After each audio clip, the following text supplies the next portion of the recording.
जा रहा हूं Heisenberg uncertainty principle. Heisenberg uncertainty principle, ठीक है। अब हाइजेनबर्ग क्या कहते हैं, बड़ा इंटरेस्टिंगली वो एक स्टेटमेंट देते हैं। वो कहते हैं कि it is impossible to detect position as well as momentum of electron or microscopic particle simultaneously। ये असंभव है कि किसी भी माइक्रोस्कोपिक पार्टिकल का पोजीशन और उसका मोमेंटम क्या था, मास इनटू वेलोसिटी, या हम कह सकते हैं वेलोसिटी, एक साथ डिटरमाइन किया जा सकता है। ये स्टेटमेंट सुनते ही आपको बड़ा आश्चर्य हो रहा होगा कि देखो क्या होता है। अभी आप लोग टीवी स्क्रीन पर देखते हो, क्रिकेटर बॉल करता है तो स्क्रीन पर पूरा रहता है, उसकी वेलोसिटी की स्पीड से बॉल फेंका, उसका पोजीशन क्या है। जैसे एलबीडब्ल्यू के लिए अपील करते हैं तो वहां पर थर्ड अंपायर बता देता है कि बॉल किस पॉइंट पे लगने वाला था, वो सारा कुछ पता चल जाता है, ठीक है। लेकिन ऐसा माइक्रोस्कोपिक पार्टिकल में क्या हुआ कि हम पोजीशन और उसका मोमेंटम या वेलोसिटी एक साथ डिटरमाइन नहीं कर सकते। डिफिनीशन तो क्लियर हो गया ना, क्या कहा हमने, it is impossible to detect position as well as momentum of microscopic particle like electron simultaneously, ठीक है। एक्चुअली तो क्या है कि माइक्रोस्कोपिक पार्टिकल्स को देखने के लिए, उसको जज करने के लिए हमें इलेक्ट्रॉन माइक्रोस्कोप की जरूरत पड़ती है। और इलेक्ट्रॉन माइक्रोस्कोप की सारी फंक्शन क्या होती है, लाइट के थ्रू होती है, ठीक है, लाइट वेव के थ्रू होती है। कैसे, जरा दिखाएं। जैसे मान लेते हैं कि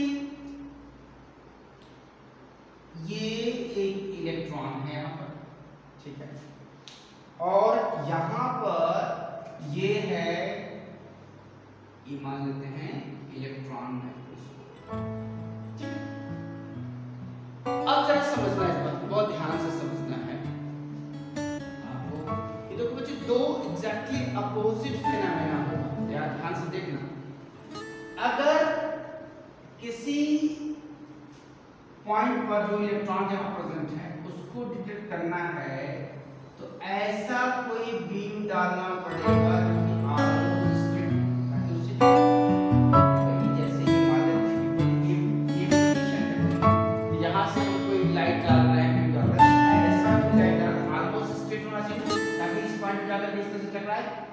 कि टकराएगा तभी तो पोजीशन डिटरमाइन कर पाएगा, ठीक है। तो ऐसा हमें वेव लेंथ लैम्डा डालना पड़ेगा जो कि बहुत ही शॉर्ट, ठीक है। अच्छा, अगला सोचो, अब आपको अच्छी तरह से मालूम है कि E = hc/λ, या मालूम, ठीक है। तो जितना लैम्डा शॉर्ट होगा एनर्जी उतनी ही जितना लैम्डा शॉर्ट होगा तो उसकी एनर्जी उतनी ही ज्यादा होगी, पक्की बात है ना, ठीक है। अब जब एनर्जी उतनी ज्यादा होगी तो उतना एनर्जी इलेक्ट्रॉन एब्सॉर्ब भी करेगा, याद करो आइंस्टीन फ्रूटेलिटी इफेक्ट, ठीक है। तो इलेक्ट्रॉन की काइनेटिक एनर्जी उतनी ज्यादा हो जाएगी भाई, जितना एनर्जी वो एब्सॉर्ब करेगा उसका वेलोसिटी उतनी ही ज्यादा हो जाएगी, क्योंकि मास तो कांस्टेंट है, मास तो फिक्स है, वेलोसिटी ज्यादा हो जाएगी। क्लियर? अच्छा, अब आपको वेलोसिटी डिटरमाइन करना है, मोमेंटम डिटरमाइन करना है। वेलोसिटी या मोमेंटम डिटरमाइन करना है तो आपको ऐसा वेवलेंथ डालना पड़ेगा जिसमें एनर्जी बहुत कम हो, ताकि इलेक्ट्रॉन एनर्जी एब्सॉर्ब करे तो उसकी वेलोसिटी में जो चेंज है वो नेग्लिजिबल हो, ठीक है। तो कैसा वेव डालेंगे, बहुत ही आपको कैसा वेव डालना पड़ेगा, लॉन्गर वेव डालना पड़ेगा इस तरीके से, ठीक है। अब यहाँ पर जो है E = hc/λ, लैम्डा बहुत बड़ा है तो एनर्जी बहुत कम होगी, तो एनर्जी कम होगी तो इलेक्ट्रॉन एनर्जी कम एब्सॉर्ब करेगा, तो वेलोसिटी में चेंज क्या होगा, कम होगा, मतलब इतना हो कि नेगलिजिबल।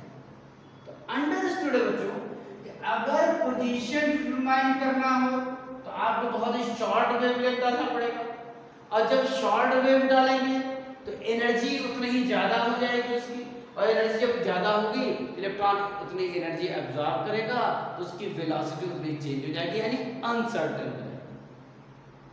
तो पोजीशन जब सर्टेन हुआ तो वेलोसिटी अनसर्टेन, क्लियर है। और अगर हमने वेलोसिटी डिटरमाइन करनी है तो ऐसा हम वेव डालेंगे जिसका वेवलेंथ बहुत लॉन्गर है ताकि एनर्जी बहुत ही कम हो, तो एनर्जी इलेक्ट्रॉन बहुत कम एनर्जी एब्जॉर्ब करे, ठीक है। जब लॉन्गर वेव डालेंगे तो उसका पोजीशन क्या हो जाएगा, अनसर्टेन हो जाएगा। वेलोसिटी सर्टेन हुआ तो पोजीशन, यानी तो कोई क्या हो रहा है कि जैसे जैसे हम वेव शॉर्टर करते जा रहे हैं तो पोजीशन सर्टेन होता जा रहा है, वेलोसिटी अनसर्टेन होता जा रहा है, और जैसे जैसे वेवलेंथ लॉन्गर करते जा रहे हैं, वेवलेंथ जितना लॉन्गर हम करते जाएंगे उतना वेलोसिटी सर्टेन होता जाएगा, तो पोजीशन अनसर्टेन होता जाएगा। पक्की बात हो गया। तो जरा सोचो बच्चों कि अगर एक चीज सीधे सीधे सर्टेन होता जा रहा है, दूसरा अनसर्टेन होता जा रहा है, एक सर्टेन होता जा रहा है, दूसरा अनसर्टेन होता जा रहा है साइमल्टेनियसली, तो इन दोनों का प्रोडक्ट हमेशा कांस्टेंट होगा। एक अनसर्टेनिटी बढ़ती जा रही है तो दूसरे की अनसर्टेनिटी कम होती जा रही है, तो उनका प्रोडक्ट हमेशा क्या होगा, कांस्टेंट होगा, क्लियर है। तो यही बात हाइजेनबर्ग ने कही कि माइक्रोस्कोप, यानी बात तो क्लियर हो गया कि हाइजेनबर्ग जो है एप्लीकेबल फॉर माइक्रोस्कोपिक पार्टिकल, ठीक है।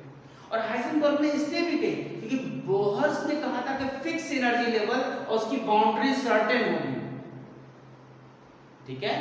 लेकिन यह हाइजेनबर्ग ने प्रूव किया कि नहीं, बाउंड्री सर्टेन नहीं हो सकती, स्लाइटली उसमें एरर होगा, ठीक है। तो इसी चीज को प्रूव करने के लिए एक जनरल इक्वेशन दिया उन्होंने, delta x into delta p is greater than और equal to h upon 4। Don't confuse, numerical करते समय हम लोग अप्रॉक्सीमेटली इक्वल लिख लेते हैं, ठीक है।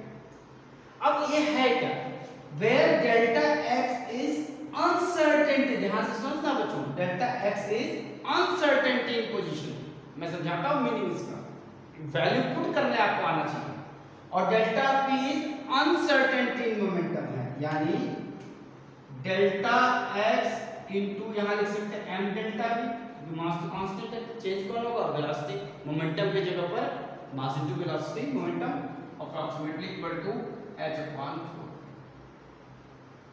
तो बच्चों इस बात को ध्यान से समझिए कि डेल्टा x क्या है, अनसर्टेनिटी इन पोजीशन, और डेल्टा v क्या है, अनसर्टेनिटी इन वेलोसिटी। जैसे एक एग्जांपल लेते हैं, जैसे मैंने आपसे कहा कि देखो बेटा वो लड़का देखो जो है तुम्हारे क्लास का ही है, कितना स्पीड से बाइक चला रहा है, 90 किलोमीटर पर आवर की स्पीड से चला रहा है, 90 किलोमीटर पर आवर बाइक चला रहा है। तो आपने कहा कि सर पक्का 90 किलोमीटर ही, जब आपने इतने कॉन्फिडेंस बोला तो पक्का, तो मेरा थोड़ा कॉन्फिडेंस हिला, तो मैंने कहा कि चलो यार plus minus 5 kilometre per hour रखो, ठीक है। तो देखो बच्चों यहां पर जो है अनसर्टेन कितना था, अनसर्टेन कितना था, 5 किलोमीटर प्लस माइनस, दोनों प्लस माइनस नहीं रखेंगे यहाँ पर, 5 किलोमीटर पर आवर। हालांकि यहाँ वैल्यू रखते समय क्या ध्यान रखेंगे, मीटर पर सेकंड में रखना है, किस में रखना है, मीटर पर सेकंड में वैल्यू रखना है।